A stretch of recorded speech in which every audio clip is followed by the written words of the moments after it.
Vamos a grabarla. Ok. Esta imagen que vemos aquí, vemos a tres constructores que no necesariamente son iniciados. ¿Ok? Vemos a una persona que trabaja para sobrevivir, otra persona que se especializa en la obra, ¿ok? Y cuida los detalles, y tenemos una persona que tiene visión, y a ese es el que Christian Jack le llama el iniciado. ¿Ok? Entonces, ¿por qué le muestro esto? Porque justamente a veces vemos nuestras catedrales, ¿ok? Le echamos un ojo a la catedral,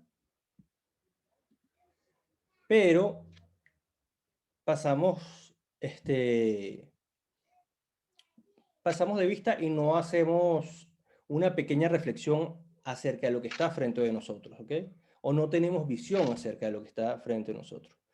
Vamos a ver también en este curso cosas que pasan con el mundo en el que vivimos. En el mundo en que vivimos hay cosas que ya se aplicaban en la época de la Edad Media o en épocas anteriores y que simplemente las están refrescando como si fuera una innovación, pero que ya estaban presentes desde antes, ¿ok? Ok, les pregunto, antes de continuar, con respecto a la primera sesión, ¿quedó alguna duda, algún comentario a hacer? ¿O continuamos? Continuamos. Vamos a continuar entonces. Ok, fíjense, en esta sesión vamos a tocar 5 puntos fundamentales, ¿ok? El plano de la catedral, las rosas, los laberintos, las catacumbas y la Virgen Negra, ¿ok? Antes vamos a hacer un pequeño recordis, ¿ok? Recordar es una palabra latina compuesta por un prefijo re, que significa regresar, y cordis, que significa corazón, ¿ok? Por eso es que en algunas lenguas, por lo menos en inglés y en francés, se dicen que se aprendan las cosas o by heart o par cœur, como es el caso del francés, ¿ok?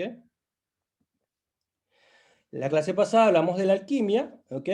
Y esta imagen que tenemos aquí son las tres obras alquímicas, la obra en negro, la obra en blanco y la obra en rojo, que lo vamos a desarrollar cuando hablemos de los rosetones, ¿ok? Había alguien que con respecto a la composición que iba del 4, subía al 3, pasaba por el 2 y al 1, ¿ok? Como que había tenido alguna duda con esto. No sé si era María Teresa. ¿Tú habías preguntado la clase pasada sobre esto? No te escucho porque tienes el micrófono bloqueado. Sí, porque eso no me había quedado muy claro que se diga. Ok, fíjate, esta figura que está aquí, ok, se llama la tetractis, ok. Esta tetractis, como ves, hay una tetractis que es la tetractis pitagórica, que es esta misma imagen, pero en vez de tener letras hebreas, tiene puntos, ok. Entonces, esto lo que habla es de cómo el mundo se crea del 1 al 4 y cómo se concentra del 4 al 1. Los hebreos escribieron aquí abajo, en las 4 letras, el nombre de Jehová, ¿ok? Uno pronuncia Jehová, pero el nombre real no se sabe porque los hebreos tienen consonantes, pero no tienen vocales. Entonces, el nombre real de el Eterno, como lo llaman, es desconocido solo para los que están en los misterios mayores esotéricos de la tradición hebrea, que es lo que conocemos como Cábala. ¿Ok? Aquí está un poquito más claro. Esto es del libro de Robert Ambelin, un querido hermano también francés. ¿Ok? El libro se llama Alquimia Espiritual.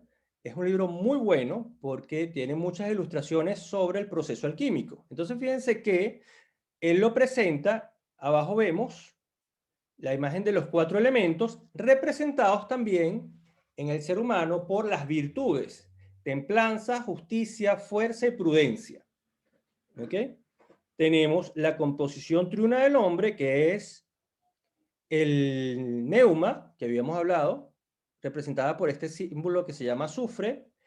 El que está al lado sería su lado izquierdo. El símbolo de Mercurio, que representa la esperanza, la virtud teologal. Recuérdense que teo significa Dios, o sea, son virtudes divinas.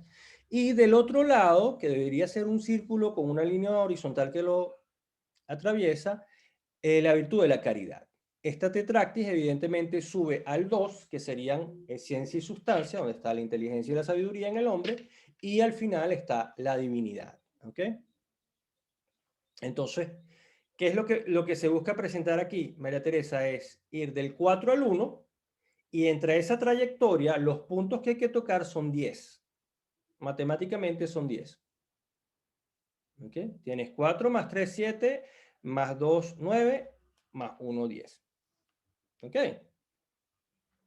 Ja. Sigamos entonces.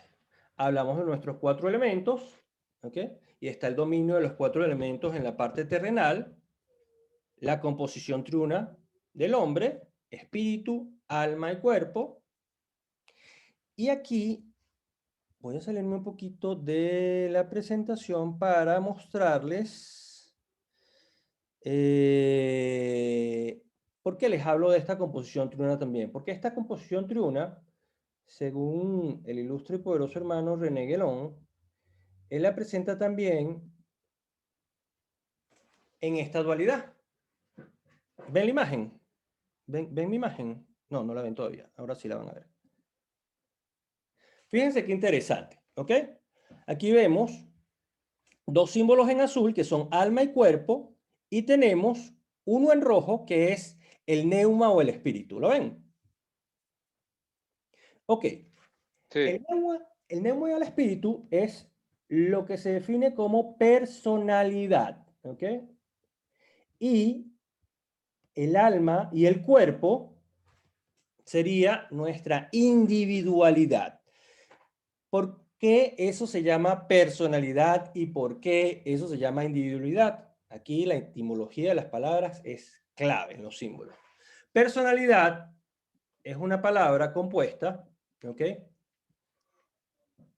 Por per, que significa por, y sonalidad, que significa sonido. Y aquí estamos haciendo referencia al verbo divino, ¿ok? Recuérdense que cuando se presenta la creación desde el punto de vista de San Juan, se dice que lo primero fue el verbo, el primero fue el sonido, ¿ok? Pero por otro lado tenemos la individualidad, que es el cuerpo y el alma juntos, que no se pueden separar. Cuando muere el alma, ¿ok? Se separa el cuerpo del alma, ¿ok? Ya no hay una individualidad, ya hay un ser muerto, ¿ok? Y hay lo que se llama un alma en pena, ¿ok? Entonces, esa composición triuna tiene, como habíamos dicho, dos tipos de misterios. Misterios menores, que es la individualidad, el dominio del cuerpo y el dominio del alma. Y la personalidad es misterios mayores, que tiene que ver con el ascenso a nuevos estados de conciencia ligado al espíritu. Escuelas de misterios mayores en Occidente solamente se encuentra el sufismo. De resto, la cábala, la masonería, son escuelas de misterios menores. ¿Ok? ¿Por qué? Porque trabajan el psique y trabajan el alma. ¿Ok? En nuestro mundo moderno, en lo que vivimos, ¿verdad? Todos, la gente que habla de éxito de profesión, de superación personal y todo esto, está copiando justamente técnicas, ¿okay? Que existían ya en la India o que ya existían en otras tradiciones de visualización para trabajar el alma, controlar el alma y llevarla a que el cuerpo y el alma estén hacia un mismo objetivo. Quiere decir, enfocar, ¿ok? Repite 1000 veces que eres un triunfador y te vas a convertir en un triunfador, ok. Pero repetir 1000 veces que te vas a convertir en un triunfador, si no pones el cuerpo a hacer que triunfe, eso no sirve para nada, ¿ok? Entonces está el enfoque de esas dos cosas, pero esa repetición es lo que los hindúes desde hace años le llaman mantra para controlar la mente. Por casualidad recuerdan una imagen, no la tengo ahorita aquí a la mano, de 3 monos. Uno que se tapa los ojos, otro se tapa los oídos y otro se tapa la boca. Bueno, básicamente eso existió en un templo japonés. De hecho, la palabra mono significa mentira. Se puede asimilar a la palabra mentira en la parte fonética, en su sonido. Entonces, el cura cuando veía a la gente pasar le señalaba a los monos y uno se tapaba los ojos, otro se tapaba las orejas y otro se tapaba la boca. Y le decía, si ellos lo pueden hacer, usted también. ¿Qué significa eso? No veas lo que no tienes que ver, no oigas lo que no tienes que escuchar y no hables lo que no tienes que hablar. ¿Entiendes? Sé cómo enfoca tu mente. ¿Ok? Entonces, bueno, vamos a volver entonces al tema de las catedrales. ¿Ok? Hablamos del análisis de los símbolos y hablamos de la importancia de la letra H. ¿Recuerdan la importancia de la letra H o la relación de la letra H? En la estructura frontal de las catedrales. Ok. ¿Y simbolizaba qué?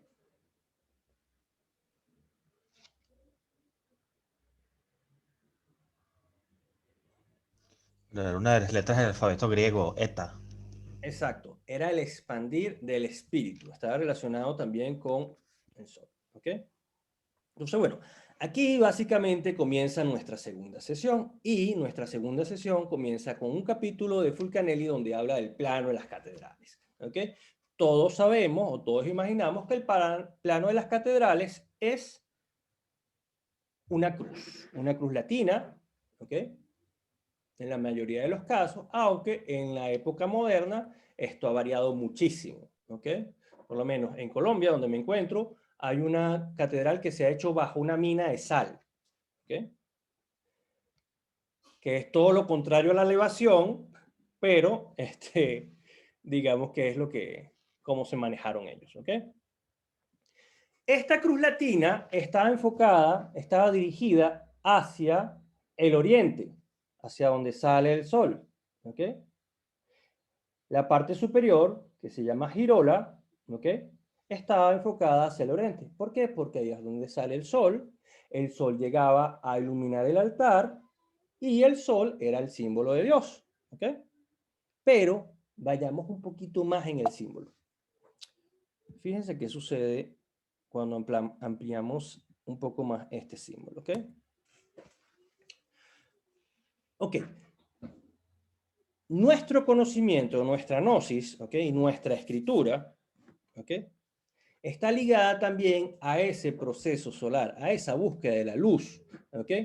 René Guénon, en el libro de Simbolismo de las Ciencias Sagradas, él habla de que la escritura va dirigida en función a la búsqueda de la luz o a la expansión de la luz, ¿ok? De hecho, existe, ¿ok? Las famosas frases latinas post tenebras lux, que es después de la tiniebla viene la luz, ¿okay? Que es básicamente el resumen del Génesis. Y existe también la frase lux ines nos aggi, la luz interna nos guía. ¿Qué pasa en Occidente? La escritura en Occidente tiende a ser de izquierda a derecha, ¿ok? Quiere decir de occidente a oriente. ¿Por qué? Porque es una escritura que está en búsqueda de la luz, ¿ok? Que viene desde los latinos. Los árabes, ¿ok? Por el contrario, ellos tienen una luz que se dirige de derecha a izquierda. Entonces tenemos que ellos están expandiendo la luz, ¿ok? A través de sus conocimientos. Y si vemos la cultura oriental, los chinos, ¿ok? Y los asiáticos, en algunos casos, porque en la India no sucede de la misma manera, se escribe de norte a sur, porque ellos ven la percepción de la luz que desciende de cielo a tierra, de norte a sur, no de este a oeste.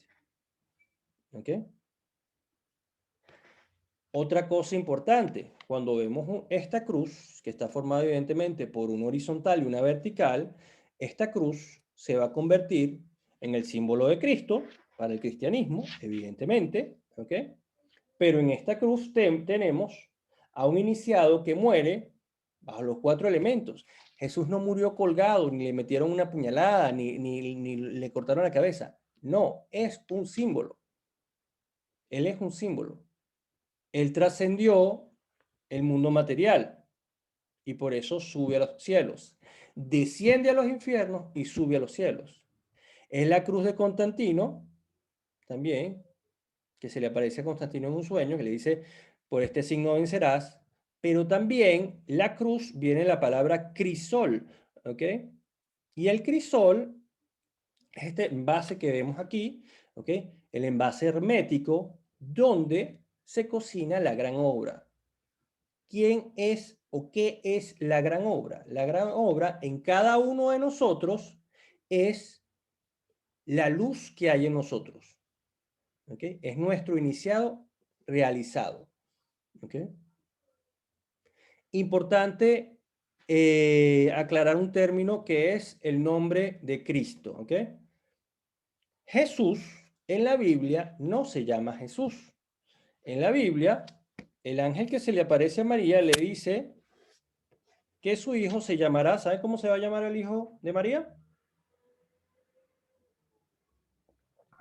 Emmanuel, ¿es que se llama? Emmanuel, que significa el enviado de Dios.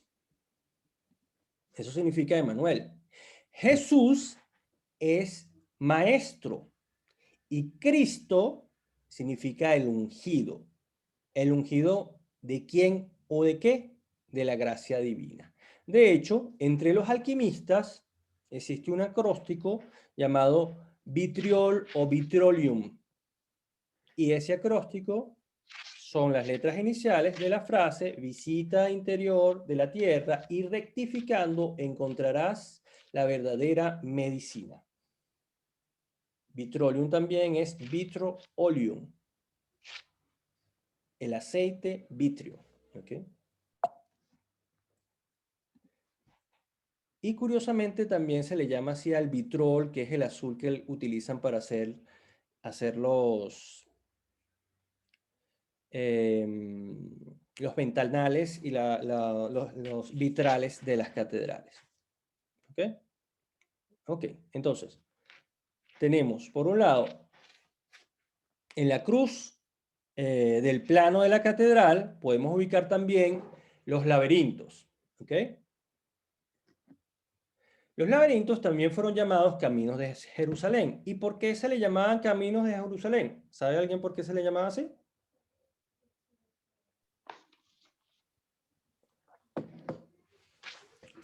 Ok, les digo. Se le llamaban caminos de Jerusalén porque los sacerdotes que no podían ir a la Tierra Santa, ¿ok?, hacían su peregrinación en el laberinto. Y la idea era que llegaran al centro del laberinto, así como que los que viajaran a Jerusalén llegaran a Jerusalén. Hay un elemento muy importante en ese viaje de las cruzadas, en ese viaje de Jerusalén. Hay tres entes muy importantes. Primero los sacerdotes, la orden sacerdotal. ¿Ok? Segundo, los protectores, que eran los caballeros hospitalarios. Todavía existen en la orden de caballeros hospitalarios en Malta. ¿Ok? Y tercero, ¿ok?, pero casi que nadie los menciona, son los masones o los constructores. ¿Por qué? Porque toda esta gente necesitaba sitios donde resguardarse, sitios que construyeran sus armas, ¿ok?, torres para divisar al enemigo. Entonces, ahí hubo un intercambio entre las órdenes sacerdotales, las órdenes de caballería, que caballería no necesariamente tiene que ser una persona que va en caballo, ¿ok? Después hablaremos de esto. Y las órdenes de constructores. ¿Ok? Ven que en esta imagen está el laberinto de la Catedral de Chartres. Muy conocido, se puede ver en muchos libros, en la portada de muchos libros, este laberinto. Y del otro lado vemos a Teseo y el Minotauro. ¿Recuerdan la historia de Teseo y el Minotauro?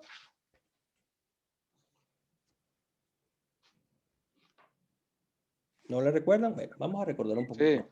Sí. Sí, Ok. sí la recordamos, sí la recuerdo. ¿Cómo era? ¿Cómo era? Cuéntanos. Bueno, que Teseo lo metía en el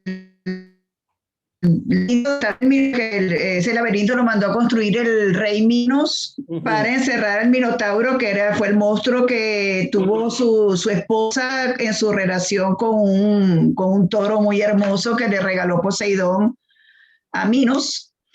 Y Teseo fue un joven de los jóvenes que mandaban para ser sacrificados al Minotauro, y Ariadna, la hija de Minos, se enamora de él y le da el famoso hilo para que pueda después salir del laberinto. Y Teseo, no recuerdo ahorita cómo, mata al Minotauro y pues gracias al hilo que le da Ariadna pues, logra salir del laberinto.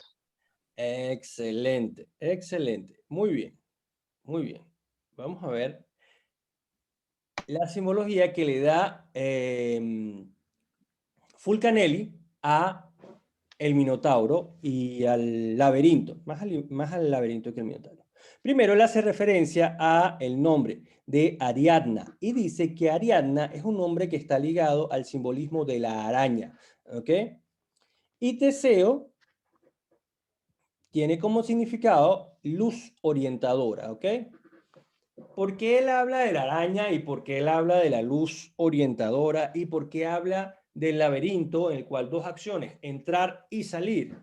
Bueno, básico, porque él dice que ese hilo de Ariadne es la gnosis, el conocimiento puro que nos permite entrar a nuestra alma y salir de ella a materializar lo que queremos hacer. Pero hay otro elemento súper interesante, que es el tema de la araña y el simbolismo de la araña, que lo presenta como un animal que de su boca sale la tela con que construye su entorno, el entorno donde se va a mover. ¿Ok? ¿Qué significa esto? Que el verbo que nos da Dios, ¿ok?, construye nuestro entorno. ¿Qué significa esto? Que si uno habla como un delincuente, se rodea de un ambiente delincuente. Si uno habla como un sabio, se rodea con sabios. Si uno habla como un millonario, se rodea con millonarios. ¿Por qué? Porque está haciendo su entorno a partir de su verbo. Esa es la materialización de la esencia. ¿Ok? Y eso es básicamente lo que venden casi todos los libros de autoayuda. Materializar la esencia. ¿Ok? Entonces, hay que tener mucho cuidado con el verbo. Y en el caso de los símbolos, por ejemplo, los prefijos juegan un rol fundamental. Los in, los tran, ¿okay?, dentro, más allá de. ¿Okay? El meta, cuando se habla de metafísico, metalenguaje, que va más allá de algo físico, etcétera, etcétera. Entonces no es simplemente un juego para entrar y salir. Hay algo que nos habla de nuestra mente también. ¿Okay? Las rosas, las tres rosas. Estos son vitrales que se tomó mucho tiempo hacerlos, ¿ok? Y que en algunas catedrales, cuando llegaban las guerras, los padres los desmontaban y cuando pasaba la guerra los volvían a montar para que no los destruyeran. Estos tres vitrales tienen posiciones específicas y representa, según Fulcanelli, las tres fases de la obra alquímica: la obra en negro, la obra en blanco y la obra en rojo, conocidas como nigredo, albedo y rubedo. Vamos a verlas en las catedrales. Ok. Fíjense. Importante. Cuando vemos esta imagen, lo que estamos representando es el recorrido del Sol. Amanece en Oriente, pasa por el sur en el mediodía, en su máximo esplendor, atardece en Occidente y del otro lado está la medianoche. ¿Qué nos presenta esto? Un amanecer, un nacer del Sol y un morir del Sol. Pero también nos da un yin-yang entre la oscuridad y la luz, que están en paralelo. ¿Ok? ¿Qué vemos también? El recorrido que tenemos en nigredo, albedo y rubedo. ¿Por qué nigredo, albedo y rubedo? Y ciertamente los alquimistas hablan también de otra fase, de otros colores, ¿ok? Pero vamos a movernos con esto porque estamos trabajando la obra de Fulcanelli, ¿ok? Todo comenzó en el negro, en la oscuridad, y de la oscuridad vino a la luz. Pero si todo se vuelve a reunir en el mismo punto, volvemos también a la oscuridad. Pero no hay que entender la oscuridad desde el punto de vista de la ignorancia o de la falta de gnosis. Si no hay ojos que vean, no hay luz. Entonces ahí estamos hablando de otro tipo de negro, de otro tipo de oscuridad. ¿Okay? Cuando lo vemos en la naturaleza, lo vamos a ver más adelante, vamos a ver cómo esto se maneja en los reinos animal, vegetal y mineral. Fíjense, Fulcanelli también hace referencia a la estrella de Belén. ¿Okay? Y esta estrella, que ha sido cuestionada, muchos dicen que es Venus, muchos dicen que es un cometa, ¿okay? Lleva detrás de él su simbolismo. Esta letra que vemos aquí es la letra Bet, hebrea, la segunda letra del alefato, significa casa, ¿ok? Y la terminación el, significa Dios. Por eso es que muchos de los arcángeles terminan en él. ¿Por qué? Porque son rostros o facetas de Dios. De hecho, Christian Jack, cuando habla del cristianismo, dicen que no es que se pasó, no es que la civilización pasó de una sociedad politeísta como eran los egipcios, sino que los cristianos crearon, o no es que crearon, tenían una cantidad de santos y ángeles que reemplazaban todos los dioses que tenían los egipcios. Y hacían casi las mismas funciones. De hecho, el faraón era el hijo de Dios con un humano. Una representación de Cristo. ¿Ok? Están también los 3 reyes magos. Recordemos que en la época antigua, mago era igual a sabio. ¿Ok? No hay que confundir magia con prestidigitación, que es el movimiento rápido de las manos. Entonces, hay 3 reyes magos. Melchor, que se le dibuja siempre con el cabello rojo, representa la iniciación de Europa, la obra en rojo. Gaspar representa la obra en blanco y viene de Asia, trae incienso, ¿ok? Y representa la autoridad espiritual, los sacerdotes. Y Baltasar, la obra en negro, representa la iniciación de África, donde está y porta el oro, representando el poder real. Importante. Divinidad, lo que viene del polo. ¿Qué viene del polo? Hay una teoría, de hecho, los grandes filósofos griegos hablan de la tradición boreal, ¿okay? Que viene del polo supremo, y de esa tradición boreal salen las otras tradiciones. Eso no llegó nunca a nuestras escuelas, y verlo en los libros de Aristóteles o de Platón cuesta, pero está. ¿Ok? Un hermano masón que trabajó mucho con respecto a esto en Venezuela se llama Fermín Valiamesti. Él tiene una escala de las tradiciones, algo impresionante con respecto a este tema. Entonces, tenemos lo que desciende del polo, Asia, que es la autoridad espiritual, y tenemos África, donde está el poder. Diferencias entre poder y autoridad es importante mencionarlo, y sobre todo se habla de autoridad espiritual y de poder real, porque el poder real está ligado a la realeza, a la orden de caballería, y la autoridad espiritual está ligada a la orden sacerdotal. ¿Okay? Hay gente que puede tener poder, pero no tiene autoridad. Hay gente que tiene autoridad, pero no tiene poder. ¿Ok? Por ejemplo, si uno ve un delincuente que tiene una pistola, él tiene el poder para quitarle la vida a uno, pero no tiene la autoridad para hacerlo. Un profesor tiene la autoridad para calificar a un estudiante, ¿ok? Pero no tiene el poder para caerle a golpe o para maltratarlo si no hace las cosas bien. Entonces, esos 2 puntos son súper importantes en las tradiciones: autoridad y poder. Descendemos ahora, ya que subimos a las rosas, vamos a descender también a las catedrales. Y antes de pasar a las catacumbas. Antes de pasar a las catacumbas, hay que decir que las rosas también representaban a María, a la Virgen María, que también es la estrella y que también representa a Belén. ¿Por qué? Porque porta a Dios. Es la casa que porta a Dios. En las catacumbas nos encontramos a las famosas vírgenes negras. Esta basílica, esta imagen que ven aquí es de la Basílica de Saint-Denis, ¿ok? Esta está en Francia y con esa basílica es que nace prácticamente el gótico, ¿ok? Francia es la necrópolis más grande de Europa. ¿Qué significa esto? Que en París se enterraron cantidades y cantidades de reyes y personas y monarcas bajo las catedrales, ¿ok? Y se dice que en Sacré-Cœur, que es la Basílica de París, está enterrado Saint-Denis. Saint-Denis fue un santo que fue a llevar la palabra de Dios a los parisinos y cuando empezó a predicar, como que no le gustó mucho la historia de los parisinos y le cortaron la cabeza. Cuando cae la cabeza, él la recoge con sus manos y sigue predicando. Y de hecho, en algunas iglesias se ve a un santo que tiene la cabeza en la mano. Ese es Saint-Denis.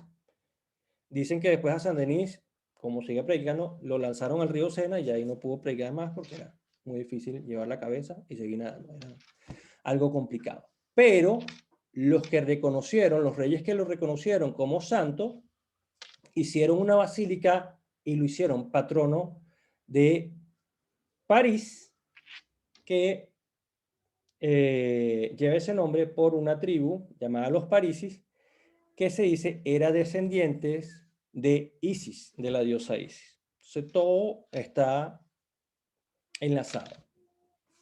Esta es una frase de Fulcanelli, dice, lo mismo que el alma humana tiene sus pliegues secretos, así la catedral tiene sus pasadizos ocultos, su conjunto se extiende bajo el suelo de la iglesia y construye la cripta, ¿ok? Donde están evidentemente los reyes, los antiguos reyes de Francia, ¿okay? Y algunos santos también de Francia. Esto fue saqueado, ojo, todo esto fue saqueado en la Revolución Francesa, ¿ok? A todos los reyes les quitaron sus joyas, a todos los que fueron, se abrieron todas esas urnas. En Francia, en Notre Dame, todos los reyes que estaban en la fachada los destruyeron, ¿ok? Y después colocaron a los reyes de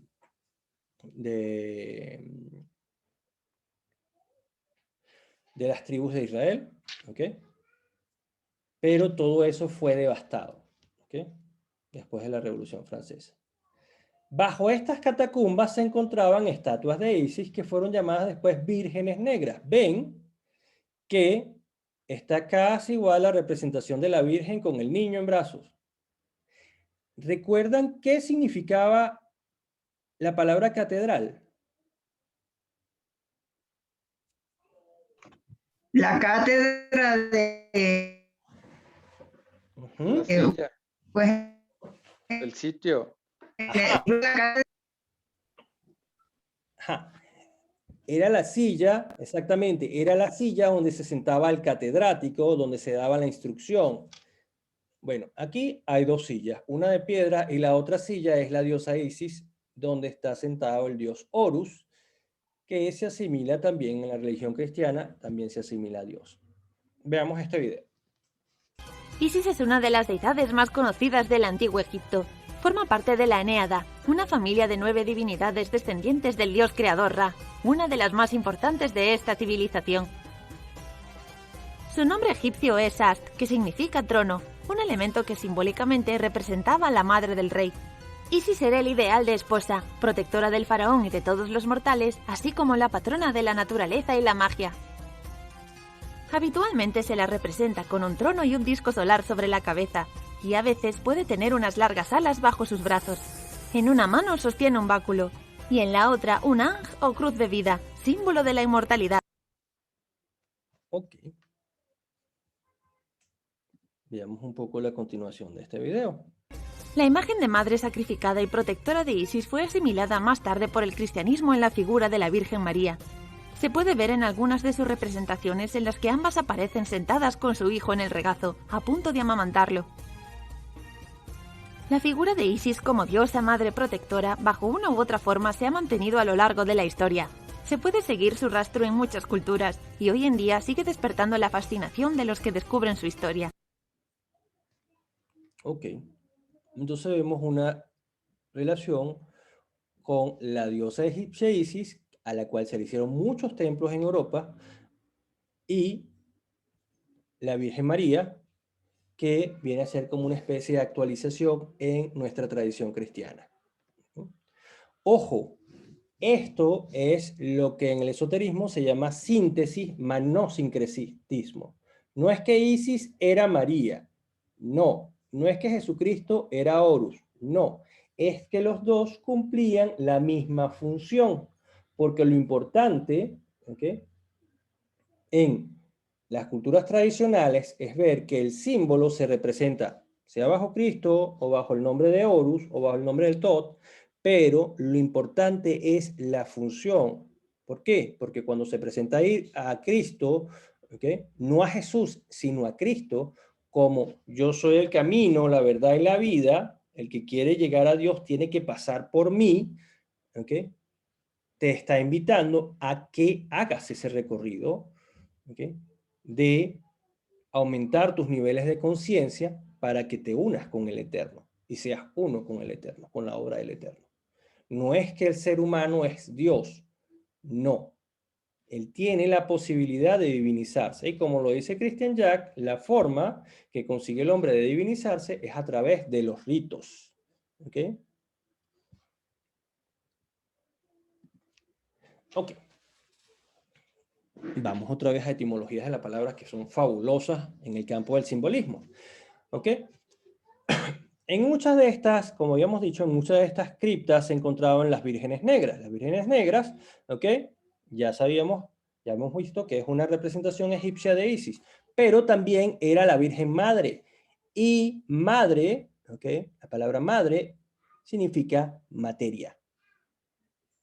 Entonces, cuando Dios da la esencia primordial, la madre es la primera materia. Y es la obra en negro en la creación, lo primero que existe. ¿Okay? Por eso se habla de la madre naturaleza, nadie habla del padre naturaleza.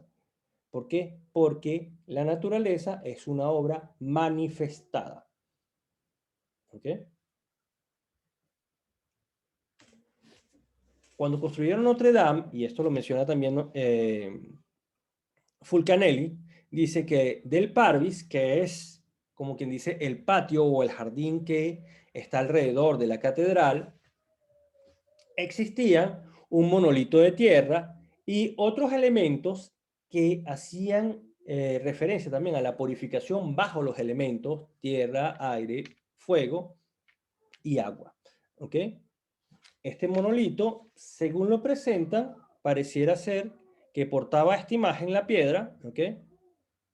Este es Febigeno, hijo de Apolo, ¿okay?, que porta un disco. ¿Recuerdan esta imagen que ven en el disco? ¿Qué les dice? ¿Recuerdan esa imagen? ¿La han visto en algún lado? Una serpiente. No tiene que ver con la medicina. Posiblemente. Una especie de caduceo. Es una especie de caduceo. ¿Ok? La serpiente es un conector. Así como los masones hablan de la plomada. ¿Ok? Moisés tenía también un bastón que se convierte en una serpiente en su mitología. Y a Jesucristo se le convierte, se le conoce también como la serpiente de bronce. ¿Por qué de bronce y no de oro? Porque el bronce en la Edad Media se descubrió que tenía algunas propiedades medicinales. ¿Ok? Entonces Jesucristo vino a sanarnos y se le atribuye también ese metal que tiene ciertos valores en la parte alquímica. ¿Ok? En el estudio que hace Robert Ambelin bajo la sombra de las catedrales, habla de un libro llamado Los orígenes prehistóricos de la escritura. y menciona estas tres primeras letras. La primera que hace referencia a Júpiter, ¿okay? Que vemos un símbolo aquí representado por dos piedras, dos menires. La unión de estos dos menires en el dolme representan a la madre tierra Maya, y ella engendra una unidad, por eso que se habla de padre e hijo, ¿ok? Que es el soplo de vida, ¿ok? El dios de las aguas, el demiurgo o la manifestación. ¿Saben qué es el demiurgo? ¿Han escuchado el demiurgo?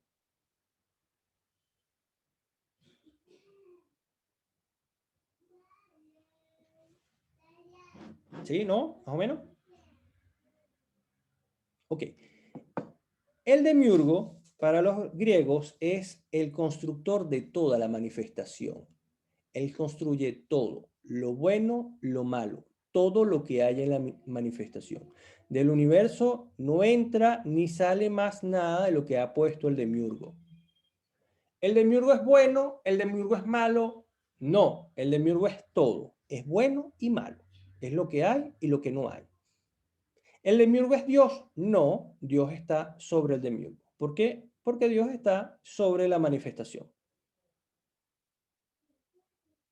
Entonces, ¿qué hace Dios en la manifestación? Tiene diferentes estados de ser que nosotros conocemos como deidades, como dioses, como santos, que cumplen funciones de lo grande que es el eterno o de lo que es Dios. ¿Okay? Y solamente el hombre es el ser que está en la tierra para entender esos designios, bajo sus limitaciones, evidentemente, y cumplir sus funciones. ¿Ok?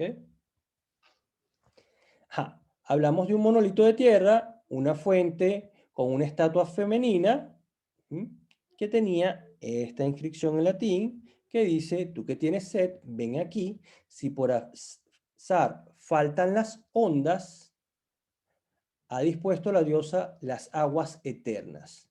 Cuando faltan las ondas, es porque el agua está en calma.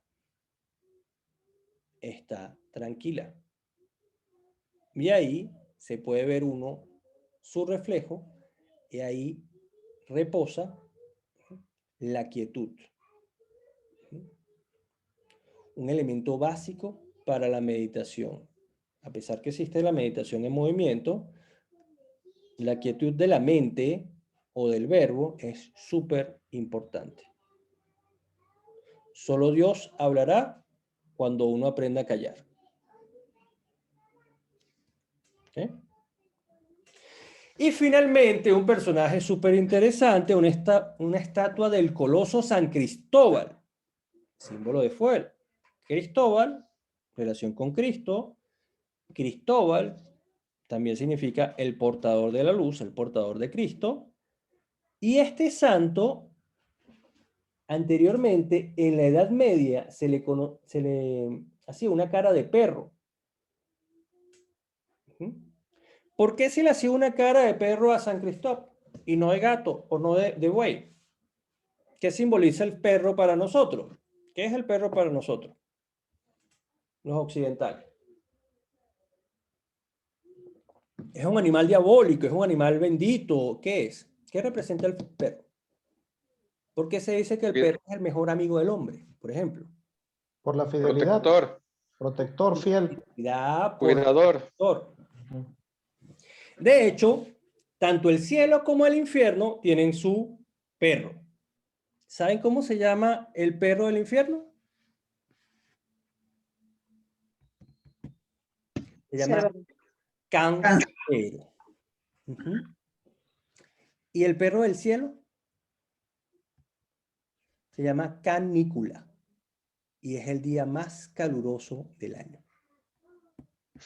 No es casualidad, es etimología de las palabras. ¿De dónde vienen las palabras?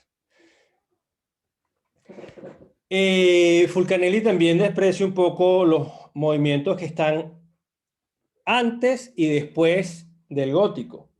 Bueno, no antes, pero sí después. El que lo desprecia los de antes lo presenta Christian Jack, porque Christian Jack dice que el final del Imperio Romano fue una depravación total, y el gótico nace como para calmar toda esa depravación que había, y vuelven otra vez a la creencia de la fe cristiana bajo el poder de las catedrales, el poder de una iglesia, ¿ok?, que instruye, ¿ok?, y que viene respaldada por el apoyo de las corporaciones de caballería y las corporaciones de constructores. ¿Okay? Estas son algunas cosas que dice Fulcanelli. Él dice: el gótico está ligado a la fe, a la modestia, es anónimo, la gente no busca tener un reconocimiento, ¿okay? Se construye una Jerusalén, ¿okay? Jerusalén significa Shalom, Jerusalén, Shalom significa paz, ¿okay? Una tierra de paz, una ciudad de paz en Francia. Se propaga en la arquitectura el valor de la ciencia y de la fe, que esto se lo traen de los egipcios, ¿okay? Es original, ¿okay? Es también, se puede decir también, de hecho lo dice Christian Jack, es universal. ¿Por qué la religión cristiana es universal? Porque universal, perdón, porque es católica, porque católica significa universal. Y si tenemos una catedral que lo que busca es emular lo que está en el cielo, la fe cristiana es católica y universal. ¿Okay? Está el genio presente, ¿okay? Está la gracia divina, todo se hacía en función a la gracia divina, ¿okay? Y cuando llega el Renacimiento, empieza a enfocarse más hacia la personalidad, el ego, la parte física, busca la fama de sus arquitectos o de sus artistas, se construye buscando una belleza y una armonía clásica, ¿okay? Lo importante es la estética y no el símbolo, y se repite un modelo clásico griego, donde el talento está muy presente. Es evidente. Que el Renacimiento no tiene connotaciones simbólicas o iniciáticas, sí las tiene, evidentemente, sí las tiene, pero no son las del gótico. ¿Ok? No son las del gótico. ¿Ok? Otra de las referencias que hace Fulcanelli dice: en el gótico habla el corazón, ¿ok?, habla el cerebro, habla al alma, es el triunfo del espíritu, ¿ok?, en lo que está por encima de nosotros, ¿ok? Es un ciclo que va de la pobreza de medios a la riqueza de expresión. Los maestros medievales supieron animar la piedra calcárea común en relación a lo que dice del Renacimiento, que es lo que busca más la glorificación de la materia, la belleza plástica, hay mediocridad de invención. Esto no lo digo yo, no estoy de acuerdo con esto, esto lo dice Fulcanelli, él tiene su enfoque, y dice que los artistas del Renacimiento no trabajan con la piedra calcárea común, sino trabajan con el mármol inerte y frío, pero justamente porque están buscando otro tipo de belleza que no es la del símbolo, sino de la estética. ¿Okay? Sin embargo, fíjense que también hay elementos comunes porque los dos tienen una trascendencia en la historia bárbara. Se ha mantenido el gótico y se ha mantenido las obras del Renacimiento hoy en día. ¿Okay? Ok, hagamos algunas preguntas. ¿Recuerdan cuáles eran las interpretaciones que se le daban a los rosestones según la obra alquímica?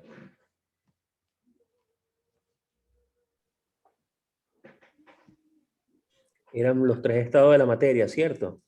El nigredo, el albedo y el rubedo. Y el rubedo, ¿ok? La obra en negro, la obra en blanco y la obra en rojo.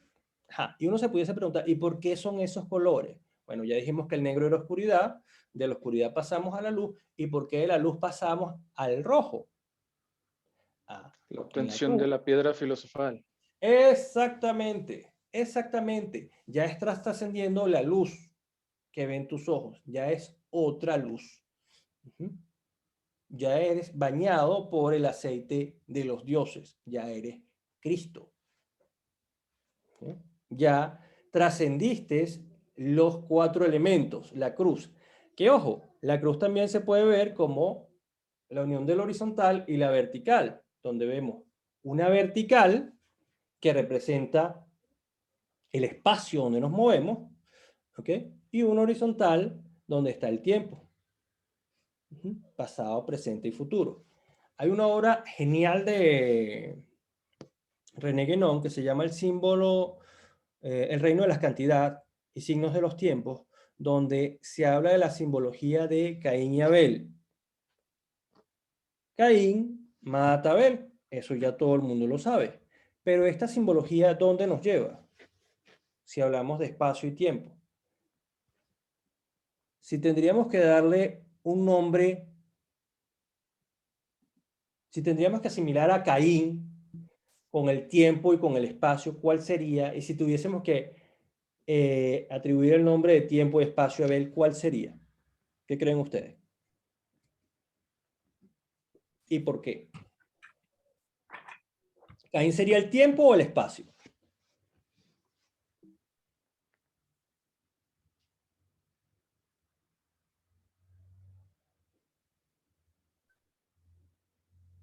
Probablemente ambos.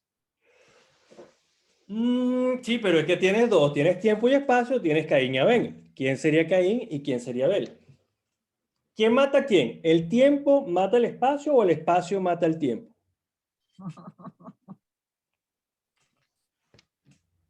Sería Caín el tiempo y Abel el espacio, porque a fin de cuentas, con el pasar del tiempo, el espacio no digamos que muere, pero va cambiando. Se No transforma. sé, estoy pensando ahora mismo en la erosión de las piedras, tal vez, que ¿sabes? Pasa por el paso del tiempo, el clima y todas estas cosas. No sé si tiene algo que ver. Exactamente. El tiempo sigue siendo pasado, presente y futuro. El espacio se va transformando. No se puede asociar con, por ejemplo, la batalla de las naturalezas, lo fijo, lo volátil. Claro, claro. Recuerde que el símbolo es polisémico. Y justamente según tus estados de conciencia, eso puedes llevarlo muchísimo más allá. Muchísimo más allá. De hecho, para salir del tiempo y del espacio, está también la frase Dios es amor, que no es una frase simplemente sentimental. Me cambié un momento a la pizarra para que una vez vayamos otra vez a la etimología y vuelvo otra vez a los ejercicios que veníamos haciendo para recordar de lo que hemos hablado. Amor, ¿ok? Todo el mundo conoce esta palabra y todo el mundo tiene un significado especial para esta palabra, ¿ok? Vamos a ver la parte etimológica de la palabra amor, ¿ok? El prefijo a significa carencia de, amoral, aséptico, Ateo. ateo, exactamente, ateo, ¿ok? Entonces digamos que a se va a resumir en sin, ¿ok? Y more, ¿ok? Vamos a ligarlo a la muerte. Entonces, ¿qué es lo que no muere?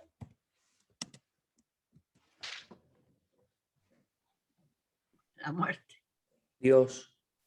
Dios no muere y por eso Dios Eterno. lo llaman los hebreos el eterno. Dios es amor. Profundicemos más porque le dicen el eterno. ¿Cuál es el quinto elemento? Tenemos fuego, aire, tierra, Éter. el éter, el que lo junta a todos. Entonces sí, funcionan los símbolos y se empiezan a abrir a medida, ¿ok?, que se abren nuestros niveles de conciencia y obvio, ¿ok?, como estamos en un mundo donde el aprendizaje se da básicamente, no de una manera simbólica, sino en la parte occidental se da por la lectoescritura, es importante leer y es importante escribir, ¿ok? Yo llegué aquí por Fulcanelli, ¿ok?, por lo que leí de Fulcanelli y por lo que leí de estos otros amigos. Pero si uno se sienta a meditar en los símbolos, también va a conseguir muchas otras cosas. ¿Ok? Vamos a pasar entonces a... Ok, ¿recuerdan esta imagen?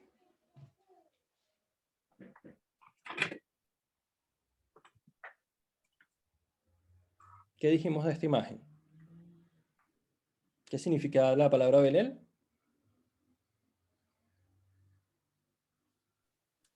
Casa de Dios, ¿no? La casa de Dios, ¿ok? Y los tres, y el simbolismo de los tres reyes magos, o tres sabios, habíamos dicho que eran Las etapas de la obra alquímica. las etapas de la obra alquímica. Exactamente. Nigredo, albedo, rubedo. Y rubero, exactamente. ¿Ok? Hablamos de las vírgenes negras, ¿ok? ¿Cómo se llama? ¿Se conoce a la Virgen Negra? A esta diosa egipcia. Isis. Isis, ¿ok? Ok, aquí había algo que les iba a comentar. Bueno, hoy hemos hablado de la orientación del plano de las catedrales en forma de cruz y la búsqueda de la luz, tanto en nuestra escritura como en nuestras tradiciones, de las rosas en las catedrales para proyectar la venida de la luz y la ida de la luz, los laberintos, ¿ok?, que son un reflejo de nuestra mente, las catacumbas, ¿ok?, importante, las catacumbas como espacios subterráneos donde se guardaban los muertos, no los vivos, sino los muertos, donde se guardaban reliquias sagradas, donde se esconden las cosas, ¿ok? También es una forma de representar el alma, ¿ok? René Guénon hace mucha hincapié a tener cuidado, ojo, lo dice René Guénon, yo no, mucho cuidado con los procesos de análisis, de psicoanálisis, donde lo que se busca es el estado subconsciente. Porque si somos seres que queremos emular a Dios, tenemos que buscar estados supraconscientes que se consiguen a través de los símbolos. Si tú buscas estados subconscientes, no vas a conseguir generalmente lo mejor de ti, sino tal vez lo peor. ¿Ok? Bueno, llegando hasta aquí, hemos finalizado y quisiera conocer sus comentarios, qué otras cosas le llegó a la mente cuando estaba hablando de esto, qué recuerdos tuvieron, qué símbolos se les hizo familiar.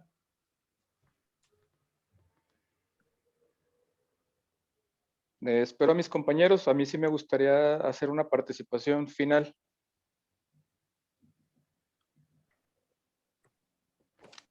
Comienza.